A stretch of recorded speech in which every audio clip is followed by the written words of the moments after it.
Hello, നമ്മളപ്പോൾ വീണ്ടും ജോയലിൻ്റെ അടുത്ത് വന്നിരിക്കുകയാണ്. Hi guys.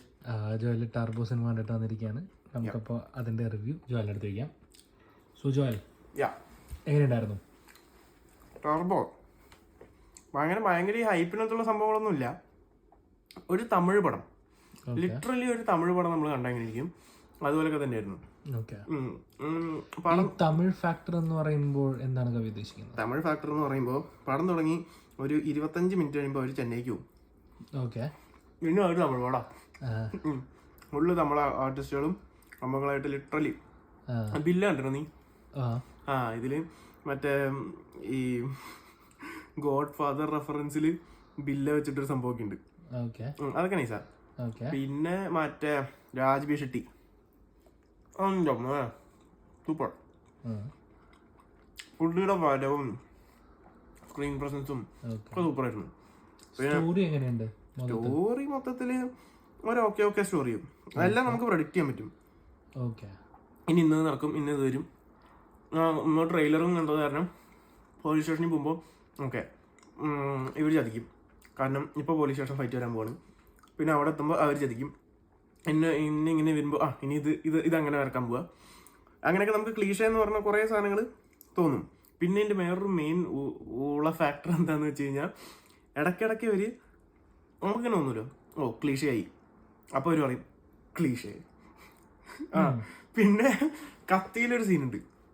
അതായത് കത്തിയിൽ മറ്റേ അവരെല്ലാവരും കൂടി വീട്ടിൽ കയറി പണിത് കഴിയുമ്പോൾ സമന്ത മറ്റേ ഓവനിൽ മറ്റേ സാധനം വെച്ചിട്ട് പൊട്ടിത്തെറിപ്പിക്കൂലേ ഗ്യാസ് ഓൺ ആക്കിയിട്ട്, അതുപോലെ ഒരു സീനുണ്ട് ഇതിനകത്ത്.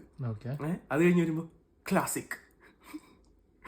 അങ്ങനെയുള്ള കുറേ സാധനങ്ങളുണ്ട്. പിന്നെ ഫസ്റ്റ് ഹാഫൊക്കെ ലാഗടിച്ച് ഒരു വിധത്തിൽ തള്ളി മുക്കി എത്തി. പിന്നെ സെക്കൻഡ് ഹാഫിലേക്ക് കയറി കഴിഞ്ഞ് കഴിഞ്ഞാൽ കുറച്ച് നല്ല ഫൈറ്റും. ഫസ്റ്റ് ഹാഫിലൊക്കെ ഉള്ള ഫൈറ്റാണ്, വലിയ കാര്യമൊന്നുമില്ല. സെക്കൻഡ് ഹാഫിലെ ഫൈറ്റൊക്കെ കൊള്ളാം. പിന്നെ ലാസ്റ്റ് ഫൈറ്റിൽ കുറേ ആൾക്കാർ വരുന്നു, ഫൈറ്റ് കഴിയുന്നു. പിന്നെയും കുറേ ആൾക്കാർ വരുന്നു, പിന്നെയും ഫൈറ്റ് കഴിയുന്നു. പിന്നെയും കുറേ ആൾക്കാർ വരുന്നു, പിന്നെയും ഫൈറ്റ് കഴിയുന്നു. അപ്പോൾ ഇവർ ലൈക്ക് കഴിഞ്ഞില്ലേ? അപ്പോൾ മമ്മൂട്ടി പറയും ഇത് കഴിഞ്ഞില്ലേ, ഇത് എവിടെ നിന്ന് ഇങ്ങനെ പൊട്ടി മുളച്ചോണ്ടിരുന്നു. ലൈക്ക് നമ്മളിങ്ങനെ ആലോചിക്കുമല്ലോ, പണ്ടായിരുന്നു എന്താ തീരാത്തത്, കുറേ എണ്ണം ഉണ്ടല്ലോ, ഇതൊക്കെ എവിടുന്ന് വരുന്നത് ചോദിക്കുമ്പോൾ അപ്പോൾ മമ്മൂട്ടി പറയും ഇതൊക്കെ എവിടുന്ന് വരുന്നു. അത് കാരണം ഓഡിയൻസിന്റെ പൾസ് നല്ലോണം മനസ്സിലാക്കി എടുത്ത പടം. പിന്നെ എന്താ പറയാ, അവസാനം ഏറ്റവും ലാസ്റ്റ് ഒരു കിടു സാധനമുണ്ട്. ചിലപ്പോൾ ഇതിനൊരു രണ്ടാം ഭാഗം ഉണ്ടാവാം. ഓക്കെ, അത് നല്ലൊരു എന്താ പറയാ റിഡക്ഷനാണ്. പിന്നെ ഞാൻ ചോദിക്കേണ്ടിയിരുന്നത്, ഈ ഹൈപ്പ് കൊടുക്കാനായിട്ടുള്ള ഒരു ലെവൽ, ഇത്രയും ഹൈപ്പ് കൊടുത്തിട്ട് ഇറങ്ങിയ പടമാണ്. അപ്പോൾ does it justify the hype? അതായത് ടു എൻ എക്സ്റ്റെൻറ്റ് ആ ഒരു ഹൈപ്പിന് ഒരു വാല്യൂ ഉണ്ടെന്ന് തോന്നുന്നുണ്ടോ? അങ്ങനൊന്നുമില്ല, ചുമ്മാ ഒരു അടിപ്പടം അത്രേ ഉള്ളൂ. സാധാരണ നമ്മുടെ അടിപ്പടമില്ലേ, ഒരു ബേസിക് സ്റ്റോറി വെച്ചിട്ട് ഒരു ബേസിക് സ്റ്റോറി അതിന് ചുറ്റിപ്പറ്റിണ്ടാവുന്ന കുറേ അടി, അത്രേ ഉള്ളൂ പടം. അല്ലാതെ അങ്ങനെ ഈ ഐ മീൻ സ്റ്റോറിയിൽ ഇങ്ങനെ ആഴ്ന്നിങ്ങനെ പോയി അങ്ങനെയൊന്നുമില്ല. ഒരു വില്ലനിസം കാണിക്കാൻ വേണ്ടിയിട്ട് ഒരു സ്റ്റോറി, അതിലും മമ്മൂട്ടിയും കാര്യങ്ങളൊക്കെ വന്ന് പെടുന്നു. മറ്റേ ഹംസധ്വനി പാച്ചു അത്ഭുതങ്ങളൊക്കെ ഹംസധ്വനി ഇല്ലേ, ആ കൊച്ചിയിലുണ്ടായിരുന്നു, അവള് നല്ലായിരുന്നു. പിന്നെ അവളുടെ ഒരു അനിയത്തി ഉണ്ടായിരുന്നു, അവള് നൈസായിരുന്നു. പിന്നെ മറ്റേ പിന്നെ അങ്ങനെ സൂപ്പർ എന്ന് പറയാനിപ്പോ എന്താ ഉള്ളത്, മറന്നുപോയി. മ്യൂസിക് എൻ്റെ മോനെ സൂപ്പർ ആയിരുന്നു മ്യൂസിക്. മറ്റേ ക്രിസ്റ്റോ സേവിയർ സൂപ്പറായിട്ട് ചെയ്തിട്ടുണ്ട്.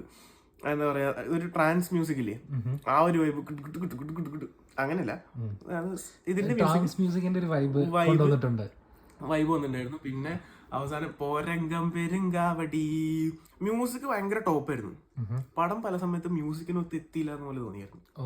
അതായത് വില്ലന്റെ മ്യൂസിക് സീനായിരുന്നു, വില്ലൻ ഓക്കെ ആയിരുന്നു, കറക്റ്റ് ആയിരുന്നു, വില്ലന്റെ സ്വയം സംഭവങ്ങളൊക്കെ. പക്ഷെ ചില സമയത്ത് മ്യൂസിക്കിന്റെ അത്രയും എത്തുന്നില്ല എന്നുള്ള പോലെയൊക്കെ തോന്നിയായിരുന്നു. അത്രയൊക്കെ ഉള്ളൂ. പിന്നെ അവസാനം ചില സമയത്ത് പടവും മ്യൂസിക്കും ഇങ്ങനെ, അതായത് ആ സീനും മ്യൂസിക്കും ഒരേ പോയിന്റിലൊക്കെ എത്തുമ്പോൾ അവസാനം മമ്മൂട്ടി ഇങ്ങനെ വരുമ്പോൾ ഈ മ്യൂസിക് ഇങ്ങനെ വരുമ്പോൾ ഒരു സംഭവം ഇങ്ങനെ ആ സീനും അങ്ങനെ മാസി വന്നു, മ്യൂസിക് അത്രയ്ക്ക് ഇങ്ങനെ കയറി വരുമ്പോൾ നമുക്കൊരു സാധനം കിട്ടൂലേ, അതൊക്കെ നൈസായിരുന്നു. അല്ലാതെ പക്ഷെ മ്യൂസിക് ടോപ്പാണ്, ഓവർ ദ ടോപ്പ് മ്യൂസിക് ആണ്. പക്ഷെ അതിനനുസരിച്ച് പടമില്ല, പക്ഷെ പടം കൊള്ളാം. ടിപ്പിക്കൽ ഒരു മാസ് മസാല അടിപ്പടം. അപ്പോൾ ഓവറോൾ റേറ്റ് ചെയ്യുകയാണെങ്കിൽ ഹൗ ഡു റേറ്റ് ഇറ്റ്? അങ്ങനെ റേറ്റ് ചെയ്യാനൊന്നും പറ്റൊന്നുമില്ല. എന്നാലും ഒരു അടിപ്പട എന്ന നിലയിൽ അല്ലെങ്കിൽ ഒരു തമിഴ് പടം റെഫറൻസ് കൊണ്ടുവന്ന രീതിയിൽ നിന്ന് താങ്കൾക്ക് ഒരു 10-ൽ എത്ര റേറ്റ് ചെയ്യാൻ പറ്റും? ഒരു 7-7.5 കൊടുക്കാം. ഓക്കെ.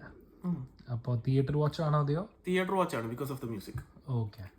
മ്യൂസിക് നമുക്ക് OTT കണ്ടു കഴിഞ്ഞാൽ ആ ഒരു ഇതൊന്നും കിട്ടൂല. പിന്നെ ഒരു ചേസ് സീൻ ഉണ്ട്, മമ്മൂട്ടിയോട് ചേസ് സീൻ സൂപ്പറായിരുന്നു. അത്രയൊക്കെ തന്നെ ഉള്ളൂ.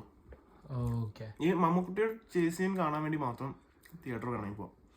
ഓക്കെ, അത്ര നൈസ് സീനാണോ? ചേസ് നൈസാ. പിന്നെ കുറെ ഫൈറ്റ് ഒക്കെ ഉണ്ട്, വലിയ എയിമില്ലാത്ത. പക്ഷെ ഓവറോൾ കുറെ കാണേണ്ട സാധനങ്ങളുണ്ട്. കാണാം, തിയേറ്ററിൽ പോയി കാണാം. ഓക്കെ. അപ്പോൾ നമ്മൾ വീണ്ടും ജോയലിൻ്റെ കൂടെയാണുള്ളത്. അപ്പോൾ ഓക്കെ, ബൈ.